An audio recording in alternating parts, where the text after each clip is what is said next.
Hello and welcome to Ally Tech. On my channel, I'll be showing you the basics of Outlook Mail for beginners within a series of videos. So first, you want to go to your Office 365 page. Your school account necessarily is what you're going to be using. When you get to your account, it should look something like this on the main page. Up here at the top, you have all your applications that are a part of your account. For this series, we are going to be doing Outlook. So you can click Outlook right there. This will then take you to the Outlook application itself.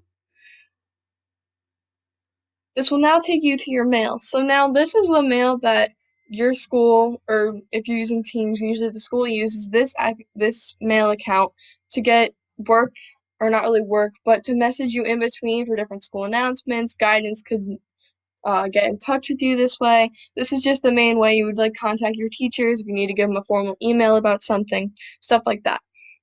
So the main thing of Outlook is going to be, this is just going to be an overview, but the main thing of Outlook is this is your profile picture up in the corner. That's where you can change your name, you can change your status of what status you are, if you're busy on your account, if you're in a meeting, stuff like that.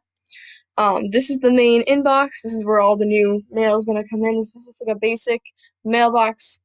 If you had a mail on your phone or something, you're constantly checking your emails. This is the same thing, just a lot of the schools use this as their main one if you want to get in contact with a teacher.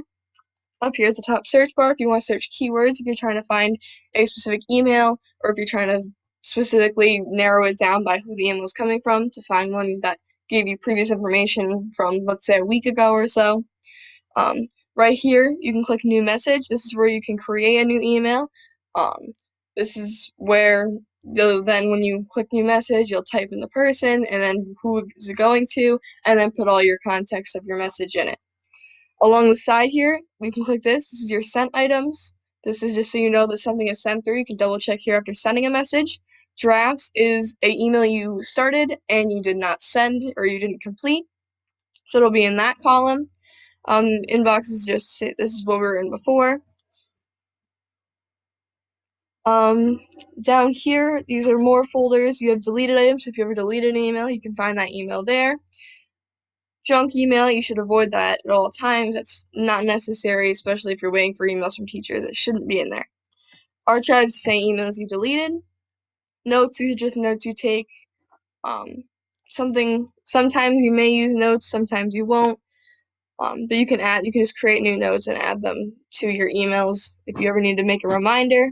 Then down here, if you scroll, you have groups. These are the groups or classes you're in your Teams account. So this is a connected type of thing to Teams. So what you can do is you can go in here and you can load emails that the band, or for me, for this specific one, the band teacher gives out, or any emails that they send out to groups for giving notifications. You can create new folders up here. You can scroll through. Up here, there's a Skype, so that's like a type of chat. Right here, this is a calendar you can look at. This is just a connected calendar to your team, so you can look at meetings coming up, any events. These are your notifications. These will come in. Sometimes you can get system notifications. Settings, help, and this is your what's new inbox. Is just like a type of tips that gives you an overall look at the new stuff Outlook provides for you. So this is just a basic overview of Outlook. This is just where this is like the formal area to contact your teachers. Seeing as it's part of Office 365, you can easily counter your work between Teams and Outlook. And that is pretty much it. Thank you for watching, and check out my videos to come on simpler tasks on how to do a few different things. There won't be many videos on this one, but there'll just be a couple on how to create a message and how to how to change fonts on your messages and formally start one up. Okay, thank you for watching.